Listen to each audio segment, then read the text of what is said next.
Praise the lord. ક્રિસ્મા અલભાઈ તથા બહેનો, દિવ્ય દયા અને દિવ્ય સંદેશમાં તમારું સ્વાગત છે. સપ્ટેમ્બર 16મી તારીખ. આ સંદેશ સાંભળવા તમારા સૌ માટે વિશે પ્રાર્થના કરું છું. આજનો શુભ સંદેશ સાંભળીએ. લૂકનો ગ્રંથ 7મો અધ્યાય 11થી 17મી કલમ સુધી. ક્રિસ્મા અલભાઈ તથા બહેનો, આજના શુભ સંદેશ દ્વારા પ્રભુ ઈસુ એક અદ્ભુત પાઠ શીખવાડે છે. આપણો પ્રભુ ઈસુ ખ્રિસ્ત એ દિલાસો આવતો પ્રભુ છે, એ જીવનદાતા છે, એ બતાવે છે આજના શુભ સંદેશ અને ઘટના દ્વારા. લોકનો ગ્રંથ 7મો અધ્યાય 11થી 17મી કલમ સુધી. ત્યાર પછી ઈસુ નાઈન નામના ગામે ગયા.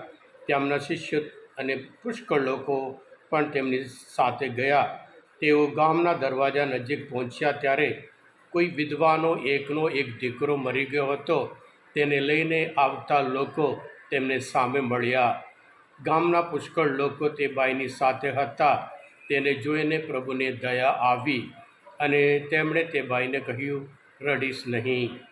પછી નનામી પાસે જઈને તેમણે તેના ઉપર હાથ મૂક્યો એટલે ઊંઝકનાર ઊભા રહ્યા. પછી ઈસુ બોલ્યા, જુવાન માણસ, તને કહું છું, તું બેઠો થા. ત્યાં તો તે મરેલો માણસ બેઠો થઈને બોલવા લાગ્યો અને એને જોઈને ઈસુ તેને તેની માને સોંપી દીધો. બધા ભયભીત થઈ ગયા અને ઈશ્વરની સ્તુતિ કરવા લાગ્યા. આપણી વચ્ચે મોટા પૈગંબર ઉદય પામ્યા છે. ઈશ્વરે પોતાની પ્રજા ઉપર કૃપા દૃષ્ટિ કરી છે. ઈસુની વિશેની વાત આખા પ્રદેશમાં, પ્રાંતમાં અને આસપાસના બધા પ્રદેશમાં ફેલાઈ ગઈ. આ પ્રભુની વાણી છે, તે આપણો આધાર છે. ખ્રિસ્તમાં ભાઈ બહેનો, પ્રભુ ઉપર વિશ્વાસ રાખી અને સાજાપણું મેળવનાર ઘણા બધા લોકો જે પ્રભુ પાસે આવ્યા, પ્રભુ સાજા કરે છે, એમના કપડાને સ્પર્શ કરી સાજા કરે છે. પણ પ્રભુ પોતે જઈને સાજા કર્યા હોય કે જીવન આપ્યું હોય, એ માત્ર 2 ઘટના છે. એક અપંગ યોહાના ગ્રંથમાં 5માં 38 વર્ષ પડી રહ્યો હતો. પ્રભુ એને તારે સાજો થવું છે અને પ્રભુ ઈશ્વરને સાજા કરે છે.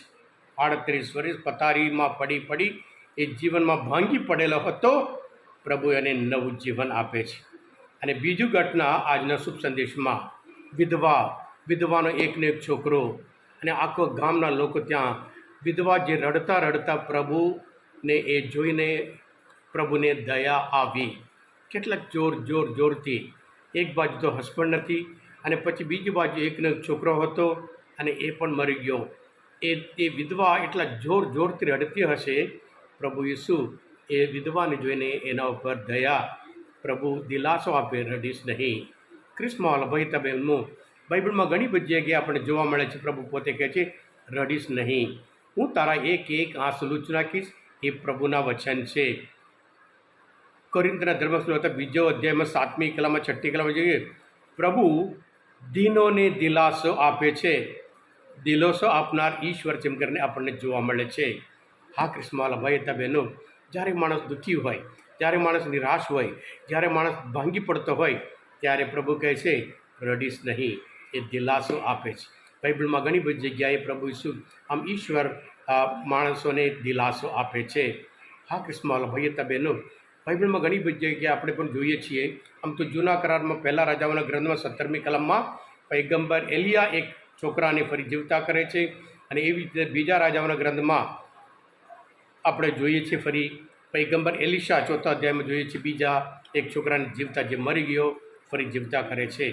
પણ માત્ર શબ્દ દ્વારા પ્રભુ વિશે એક શબ્દ, જુવાન માણસ બેઠો થા, એ જે મરી ગયો હતો, દફનાવવા માટે જે હતા, એ બેસી જાય છે જીવતા. આના દ્વારા પ્રભુ બતાવે છે એ જીવનદાતા છે. જેમ યોહાના ગ્રંથમાં 11મા અધ્યાય 35મી કલમમાં પ્રભુ પોતે કહે છે કે હું જ જીવન છું અને હું જ પુનરુત્થાન છું. એટલે જીવન આપનાર એ અને પુનરુત્થાન પણ એ છે. એમ કરીને સાથે આ ઘટના આપણને બતાવે છે કે મરણ પછી જીવન છે, એ બતાવે છે. હા ક્રિસ્મા ભાઈ બહેનો, બાઇબલમાં એશિયાના ગ્રંથમાં 38મી કલમમાં પ્રભુ પોતે કહે છે, મેં તારી પ્રાર્થના સાંભળી છે, મેં તારી વેદના જોઈ છે, મેં તારા આંસુ જોયા છે, હું તેરા એક આંસુ લૂછી નાખીશ. એ પ્રભુના વચન પ્રમાણે આજના શુભ સંદેશમાં એ વિધવાના આંસુ લૂછી નાખે છે.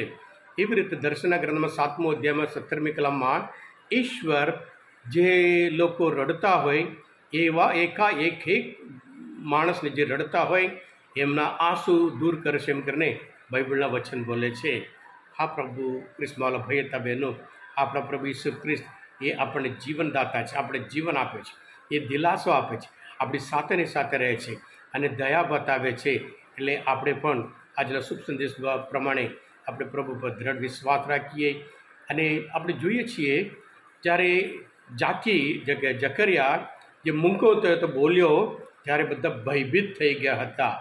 ઈશ્વરની શક્તિ જ્યાં પ્રગટ થાય આજના શુભ સંદેશમાં પણ એ લોકો કહે છે ભયભીત થઈ ગયા અને કહે છે કે આપણી વચ્ચે મોટો પૈગંબર, દુઃખની વાત છે એ લોકો હજુ પ્રભુને ઓળખ્યા નહીં, એક પૈગંબર તરીકે જ એમને ઓળખે છે.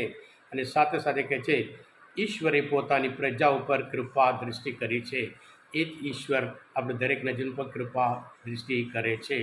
આ કૃષ્ણવાલા ભાઈ તબેનો આજના શાસ્ત્ર પર મનોરંજન સામને તમને પ્રભુને ઓળખવા માટે, એમની શક્તિ સ્વીકારવા માટે મદદરૂપ હોય. તમે પોતે દિવ્ય ધ્યાન દિવ્ય સંદેશ સબસ્ક્રાઈબ કરજો અને બીજા માટે પણ ફોરવર્ડ કરજો, કારણ તમે બધા આશીર્વાદી છો, અભિષેક્ત છો. પ્રભુ ઈસુ, હું તમારામાં વિશ્વાસ રાખું છું. બોલો દિવ્ય દયાનો જય. God bless you all.